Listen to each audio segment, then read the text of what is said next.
ज्योतिष हम सब की रुचि का विषय है। अगर कुंडली दिखाएं, उसमें कुछ भविष्यवाणियां की जाए, कुछ उपचार बताए जाएं, नतीजे मिल जाएं, सफलता मिल जाए तो उत्साह बढ़ता है, और असफलता मिलती है तो शिक्षा मिलती है। सफलता उत्साह बढ़ा देती है और असफलता से हमें शिक्षा मिल जाती है। ये जातक के लिए भी लागू है और ज्योतिष करने वाले पर भी लागू है। ज्योतिष करने वाले का मुख्य उद्देश्य ये है कि जातक के जीवन में किसी प्रकार से मेरा योगदान हो और मैं उसे उसकी क्षमताओं को ध्यान में रखते हुए, उसके सपनों को ध्यान में रखते हुए, उसकी क्षमताओं को, महत्वाकांक्षाओं को, आवश्यकताओं को पूरा करने के लिए एक उचित मार्गदर्शन दे सकूं। कई बार सफल हो जाता है, कई बार निराशा हाथ लगती है। एक चिकित्सक भी अपने जीवन में रोगी के लिए यही काम करता है। उसका पूरा प्रयास रहता है कि रोगी का जीवन बचाया जा सके, उसका रोग दूर किया जा सके। लेकिन अगर सफलता मिलना और असफलता मिलना ही किसी संबंध की कसौटी है, तो फिर रोगी और चिकित्सक के संबंध भी उतना ही अंधविश्वासपूर्ण है जितना किसी जातक और ज्योतिष का संबंध है। अगर आप ये मानते हैं कि ज्योतिष अंधविश्वास है, तो फिर चिकित्सा विज्ञान भी अंधविश्वास ही है।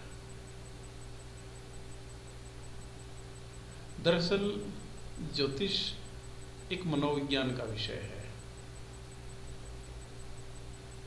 मनुष्य की जीवन ऊर्जा को किस दिशा में ले जाना है, ये परिवार में अभिभावक निश्चित करता है और उस निश्चय के कारण ही वह उसे विद्यालय में भेजता है, अपने घर पर मार्गदर्शन देता रहता है और सुझावों की इस श्रृंखला की वजह से व्यक्तित्व का निर्माण होता चला जाता है। अब ज्योतिष की इसमें कहाँ भूमिका है? ज्योतिष कला भी है और विज्ञान भी है। पहले ये देख लें विज्ञान किस प्रकार से है। ग्रह नक्षत्रों का हमारे जीवन पर निश्चित रूप से असर पड़ता है। इस बात को कैसे समझें, इसका उदाहरण आप ये समझिए। चंद्रमा की प्रतिदिन की गति के कारण समुद्र में ज्वार भाटा आता है। समुद्र में ज्वार भाटा आता नहीं बल्कि हमें दिखाई देता है। यह ज्वार भाटा जीवन में प्रत्येक क्षेत्र में आता है। चंद्रमा की गति का पृथ्वी के प्रत्येक भाग पर असर पड़ता है। पानी में यह नापने योग्य होता है, वह भी समुद्र में। लेकिन इसका अर्थ है कि वो नदी में भी आता है, लेकिन नदी में जल की मात्रा इतनी कम है कि उसका नापना मुश्किल हो जाता है। अगर नदी में आता है तो गली में बहती हुई नाली में भी आता है। ज्वार भाटा मनुष्य के शरीर की द्रव अवस्था में भी आता है। जब पूर्णिमा आती है और अमावस्या आती है तो ये पूर्णिमा और अमावस्या शरीर के द्रव भाग को प्रभावित करता है। द्रव भाग को ही प्रभावित नहीं करता, ये ठोस को भी प्रभावित करता है, लेकिन बल नगण्य होता है। ये गैसीय अवस्था को भी प्रभावित करता है। और यहाँ तक कि इंफॉर्मेशन टेक्नोलॉजी का ज़माना है, ये सेमीकंडक्टर्स के व्यवहार को भी प्रभावित करता है। ये चंद्रमा की बात नहीं है, सूर्य भी हमारे जीवन को प्रभावित करता है। कल्पना करिए 5 डिग्री तापमान कम हो जाए सूरज का, अथवा पृथ्वी अपनी कक्षा से 200-400 मीटर आगे हो जाए अथवा पीछे चली जाए, तो क्या जीवन संभव होगा? यहाँ की हरियाली, मनुष्य का स्वास्थ्य, यहाँ का पर्यावरण सूर्य से प्रभावित तो हो रहा है। ये तो वैज्ञानिक तथ्य है, इसको कोई इनकार नहीं कर सकता। अब इस प्रभाव का मापन, और वह भी व्यक्ति के दिन प्रतिदिन के जीवन में, ये बहस का विषय हो सकता है। लेकिन इसके प्रभाव को बहस का विषय नहीं बनाया जा सकता, इसके प्रभाव के मापन को बहस का विषय बनाया जा सकता है। जब चंद्रमा और सूर्य का जीवन पर प्रभाव पड़ता है तो फिर निश्चित है कि सौर मंडल के अन्य ग्रहों का भी जीवन पर प्रभाव पड़ता है। इसके प्रभाव को इनकार नहीं किया जा सकता, इसके मापन पर बहस हो सकती है। तो ये तो है इसका वैज्ञानिक पक्ष। अब आइए ज्योतिष के कला पक्ष पर चर्चा करते हैं। आखिर ज्योतिष का उद्देश्य क्या रहा होगा? मनुष्य की जीवन ऊर्जा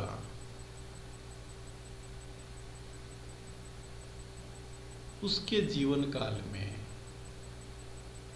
किस दिशा में बहती है, वह दिशा निर्धारित करती है कि जीवन की उपलब्धियां क्या है। अब जीवन ऊर्जा का बहाव निर्धारित कौन करता है? जीवन ऊर्जा का बहाव मनुष्य का निर्धारित करता है उसकी संगति, उसका परिवार, उसकी शिक्षा, उसकी संस्कृति, उसकी परंपरा, उसकी महत्वाकांक्षाएं, उसके सपने, उसकी आवश्यकताएं। इनके द्वारा व्यक्ति संचालित होता है।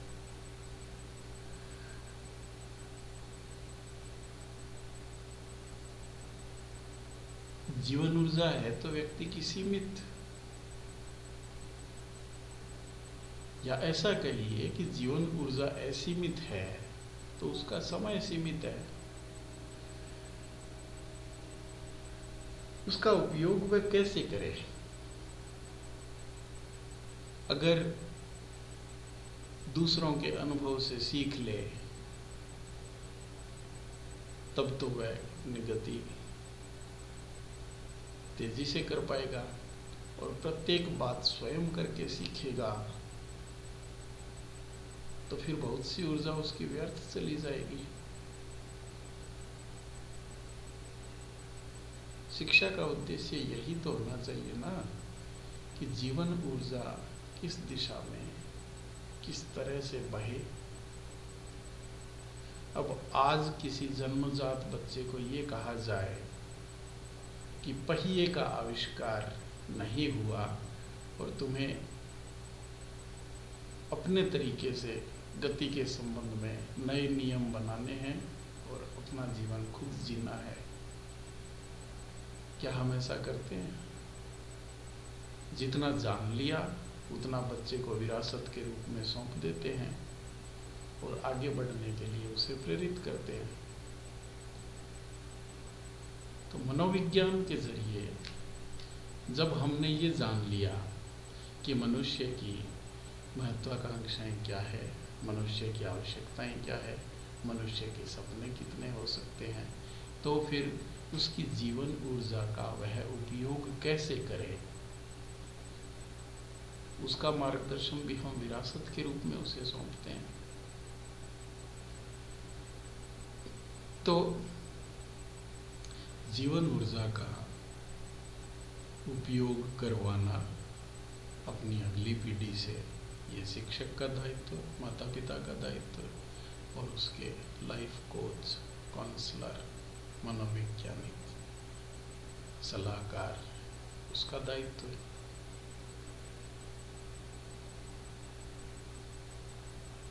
ये ज्योतिष का कला पक्ष समझ लीजिए। ज्योतिष की मदद से ही ये सलाह कैसे, क्यों? वो इसलिए कि आचार संहिता एक सहारे का काम करती है।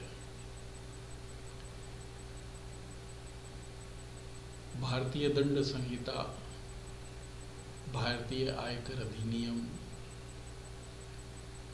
या सरकार के द्वारा बनाए हुए अन्य कानून अगर नहीं हो और मनुष्य के विवेक पर ही सब कुछ छोड़ दिया जाए, तो क्या वो सही निर्णय ले पाएगा?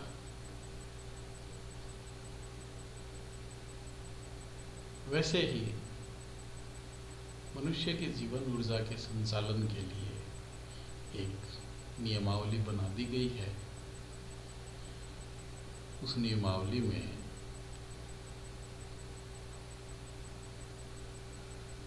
ज्योतिष की गणनाओं को साथ में जोड़ दिया गया है।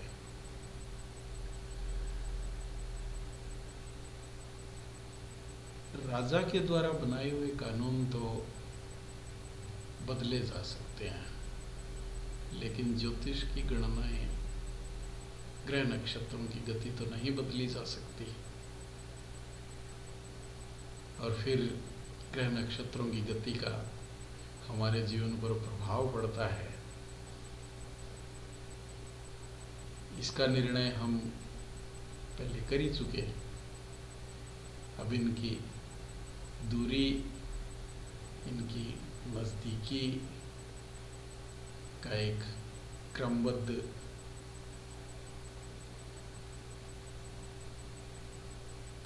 दोलन या कहिए दूरी और नज़दीकी का जीवन क्रम में बार बार आवागमन होता ही है। तो फिर मनुष्य की भावनाओं का, मनुष्य की कल्पनाओं का, मनुष्य की आवश्यकताओं का, मनुष्य की महत्वाकांक्षाओं का ग्रह नक्षत्रों की गति के साथ एक